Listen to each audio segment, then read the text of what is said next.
I've spent the last few videos demonizing processed foods, but I want to spend the next few going a bit deeper into the subject. First off, though, you should know that I make a mean marinara sauce.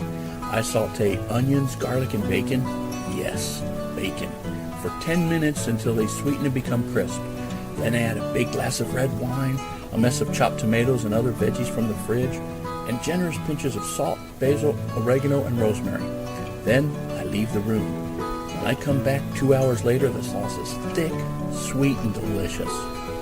I've been thinking a lot about my marinara this week because I'm reading Michael Moss's wonderful book, Salt, Sugar, Fat, How the Food Giants Tricked Us. In company after company and product after product, Moss shows how big food formulates products for maximum addictiveness and overeatability. Oreos, Cheetos, Lunchables, Wonder Bread, they're actually all the same Iowa corn and Brazilian sugarcane, just liquefied, dyed, and processed into different shapes and colors. Now, at the same time I'm reading Moss's book showing how big food is trying to kill us, I also stumbled across David H. Friedman's Atlantic cover story about how processed food is actually going to save us all. According to Friedman, big food companies, the same ones Moss accuses of nutritional euthanasia, are actually defatting, desugaring, and desalting their products one by one. McDonald's, he points out, is using whole wheat buns. Cargill is selling a fullness-inducing tapioca starch, and you can find stevia in everything, everywhere. It's a great article, it's well written, and he makes some very good points.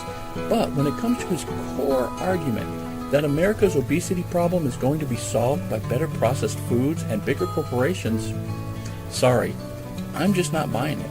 I'm not convinced. That's not because I think it's impossible to make a healthier Oreo or Pepsi or Lunchable. I really don't think it would be all that hard. No, corporations won't make us healthier because capitalism makes it impossible for them to do so. Now bear with me here, I'm not anti-capitalist. Let me explain. First off, let's say I want to start selling my marinara, and I want to turn it into an industrial food mega brand, another ragu. Well, the first thing I have to do is make it in huge batches and make sure that each of those batches tastes exactly the same. No more willy-nilly tossing of spices. No more adding whatever veggies are left over in the fridge. I need to standardize every single element, from the weight of the onions to the heat under the pot. Now, to keep costs down, maybe I cut the simmering time in half and use salt instead of hours of cooking to make the flavors come out. Moss notes in his book that herbs are up to 10 times more expensive than salt in industrial cooking, so that's the first no-brainer modification. The next problem I run into is shelf life.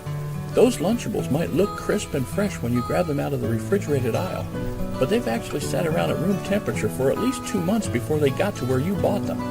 The warehouses, wholesalers, truck beds, stock rooms, hey, my marinara sauce is going to need a lot of help if it's not going to go bad in all that time. And that means preservatives, most of which are derivatives and modifications of salt. I'm also going to need chemicals, coloring agents to save my marinara's bright color as it trundles across the country. So now my sauce has been made in huge batches, jarred, shipped, and shelved. It's in the supermarket aisle. I win. But wait, thanks to all the preservatives and additives that have gone into my marinara, it now tastes like an old sock. I have to go back to my simmering pot if I want to make it taste good again. I have to add a glob of vegetable oil, a dash, or rather a deluge of high fructose corn syrup, some more chemicals to thicken and emulsify it so it has that pasta saucy texture. Then it's ready for the store again. Before I started cooking for myself, I thought the pasta sauce I bought at the store was the same as the one I could make on the stove. I was just paying a bit extra so a factory worker somewhere did the chopping, seasoning, and simmering for me. This is how our economy is supposed to work, right? I mean, I don't knit my own clothes, I don't build my own house, I don't weld my own car together. Why should food be any different? There's a scene in Moss's book where he goes to a Cargill facility and they make him a special industrial scale bread without any salt. The texture, the taste, the color, everything is wrong, Moss says. It tastes like a piece of tinfoil. This scene kind of confused me at first because when I make bread at home, I use about half a teaspoon of salt for an entire loaf. If you cut the salt completely out of my homemade bread, Sure, it's a bit bland and a bit puffier because, as Alton Brown of the Food Network teaches us, salt counteracts the effectiveness of yeast. But hey, it's still bread. It's not some horrifying replicant.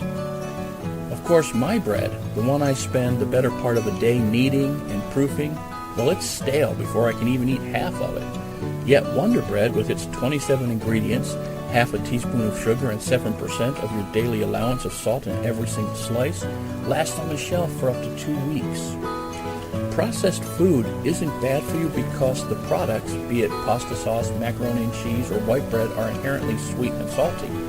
It is bad for you because it is inherently industrial. Supermarket supply chains are long, slow, and unforgiving, which means that everything you buy at one has to be made in massive batches, perfectly standardized and capable of sitting at room temperature in a glass jar or plastic bag or box for months on end. If you took that kind of abuse, you'd probably need chemical assistance too.